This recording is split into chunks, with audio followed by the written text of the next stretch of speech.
शुरू करें। साथियों, जैसा कि आप जानते हैं, पिछले 25 सालों से भारतीय जनता पार्टी दिल्ली की सत्ता से बाहर है। भारतीय जनता पार्टी जानती है कि दिल्ली के लोग भारतीय जनता पार्टी को दिल्ली की सत्ता में नहीं बिठाना चाहते। 2013 में बहुत कोशिश की, 2015 में बड़े बड़े मंत्री दिल्ली की गलियों में पर्चे लेके घूमे, भारतीय जनता पार्टी की केंद्र सरकार के मंत्री घूमे, गृह मंत्री, प्रधानमंत्री सबने रैलियां की। दिल्ली में बड़ा बुरा हाल भारतीय जनता पार्टी का हुआ। 2020 में फिर प्रधानमंत्री जी ने रैली की, गृह मंत्री ने रैली की। एक एक भारतीय जनता पार्टी के केंद्रीय मंत्री की ड्यूटी दिल्ली के छोटे छोटे मोहल्लों में 15-15 लोगों की सभा करने में लगाई गई। और 2020 में भी भारतीय जनता पार्टी का बहुत बुरा हाल चुनाव में हुआ। पिछले कुछ दिनों में 2 चिट्ठियां दिल्ली के उपराज्यपाल महोदय ने केंद्रीय गृह मंत्रालय को लिखी, और चिट्ठी बाद में लिखी, लिखते ही मीडिया को दे दी कि जिसको लिखी है उससे पढ़ी ना पढ़ी, और मीडिया को पहले दे दी जाए कि दिल्ली के लोग पढ़ लें। पहली चिट्ठी एमएचए को लिखी कि दिल्ली सरकार बार बार Delhi high court, Delhi supreme और देश के सुप्रीम कोर्ट में पिटीशन लगाती है, रिट लगाती है, और एलजी के ऊपर ये आरोप लगाए जाते हैं कि उन्होंने दिल्ली सरकार के हेल्थ की फरिश्ते स्कीम का पैसा रोक दिया, अन्य स्कीमों का पैसा रोक दिया, जिसकी वजह से गरीबों का मुफ्त उपचार प्राइवेट अस्पतालों में होता था, वो पैसा रोक दिया।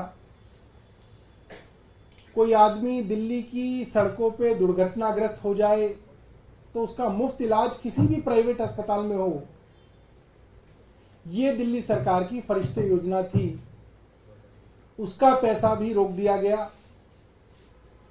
ताकि दिल्ली में कोई सड़क हादसे में गिरे, इंजर्ड हो तो उसका इलाज भी ना हो पाए। ये अर्जी हमने सुप्रीम कोर्ट में दी, उसके बाद पैसे रिलीज हुए। इसी तरीके से जल बोर्ड के विषय में हम हाई कोर्ट गए और अब हम सुप्रीम कोर्ट में हैं कि एलजी के कहने पे एलजी के चहेते अफसरों ने दिल्ली जल बोर्ड का पैसा महीनों से रोका हुआ है।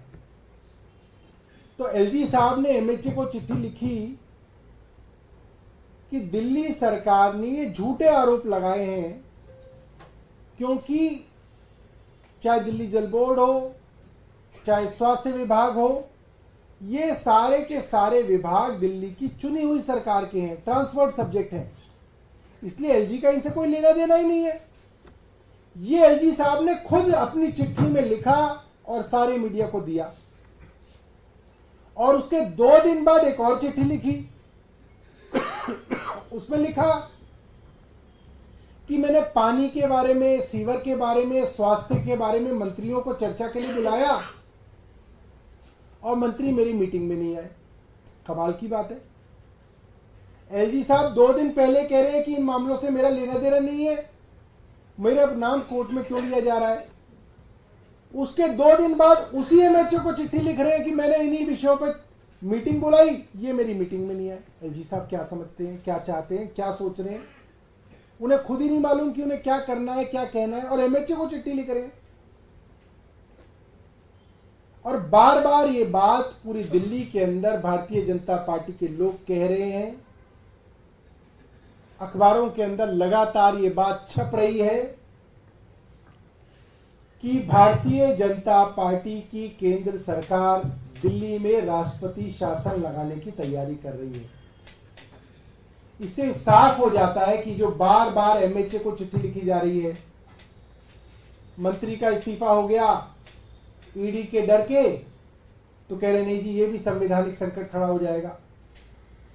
हर बात में संवैधानिक संकट की बात जो कही जा रही है बार बार भारतीय जनता पार्टी द्वारा, एलजी साहब द्वारा, इससे साफ संकेत होते हैं कि भारतीय जनता पार्टी जो दिल्ली में कभी चुनाव नहीं जीत पाई, उन्हें मालूम है कि आज भी अगर दिल्ली में चुनाव हो जाए तो अरविंद केजरीवाल फिर से चुनाव जीत जाएंगे। इसीलिए एक षड्यंत्र के तहत दिल्ली में राष्ट्रपति शासन लगाने की तैयारी भारतीय जनता पार्टी की केंद्र सरकार कर रही है। ये गलती इन्होंने 2013 में भी की थी। 13 से 14 तक जब हमारी कुछ दिनों की सरकार चली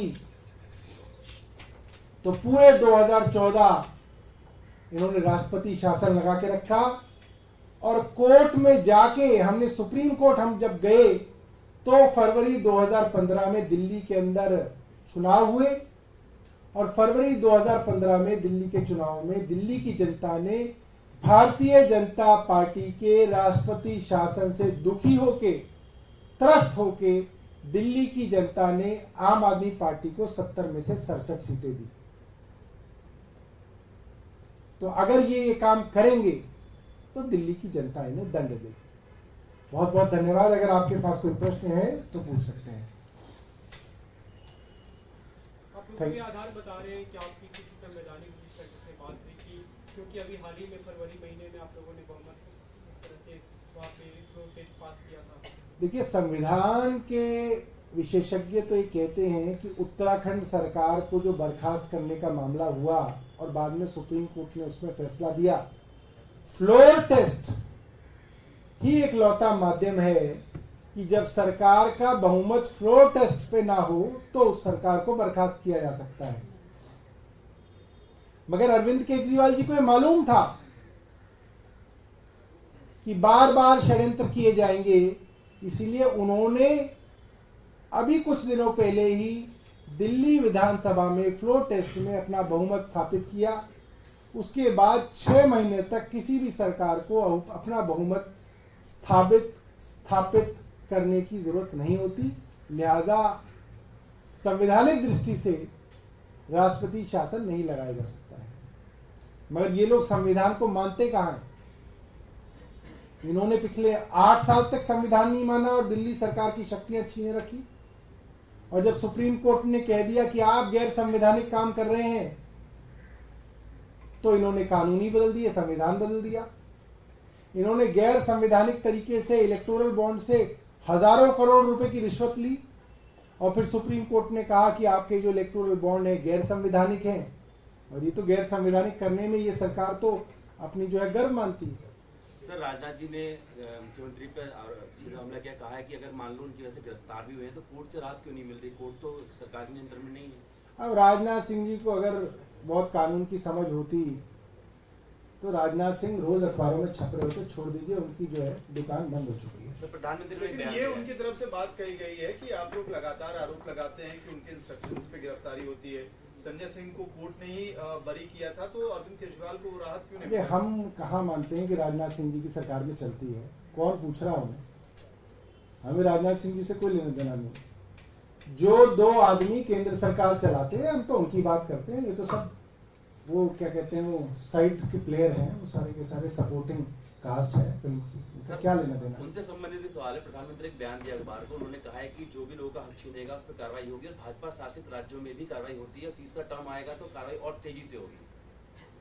देखिए, मैंने आज प्रधानमंत्री जी का इंटरव्यू देखा, देश के बड़े अखबार के अंदर छपा हुआ था। आज प्रधानमंत्री जी से देश का सबसे बड़ा सवाल क्या है? सबसे बड़ा सवाल है शरद चंद्र रेड्डी से भारतीय जनता पार्टी ने 59 करोड़ रुपए क्यों लिए? ये सवाल उस इंटरव्यू में पूछा ही नहीं गया है। सबसे बड़ा प्रधानमंत्री जी से सवाल बनता था कि जिन कंपनियों के यहां इनकम टैक्स और ईडी के छापे पड़े उन्हीं कंपनियों से इलेक्टोरल बॉन्ड के बहाने करोड़ों रुपए क्यों लिए? वो सवाल उसमें पूछा ही नहीं गया था। जब आपने सवाल ही काम के नहीं पूछे तो प्रधानमंत्री अपने भाषण में कुछ भी बोलते रहे, वो तो उनका माइक है, उनकी मर्जी है, मगर जो देश के बड़े सवाल हैं उनका जवाब उन्हें देना चाहिए। बीजेपी लगातार नैतिकता के आधार पर इस्तीफा मांग रही है, कह रही है कि बिना सीएम के सरकार कैसे चलेगी।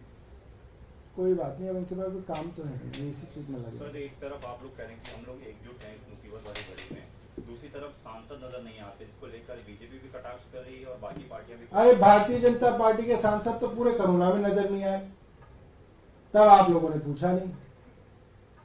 2 साल कोरोना चला, आम आदमी पार्टी के मंत्री, आम आदमी पार्टी के एमएलए, आम आदमी पार्टी के लोग नजर आए। ये सारे 7 सांसद जो जनता ने चुने वो जनता के लिए ही नजर नहीं आए।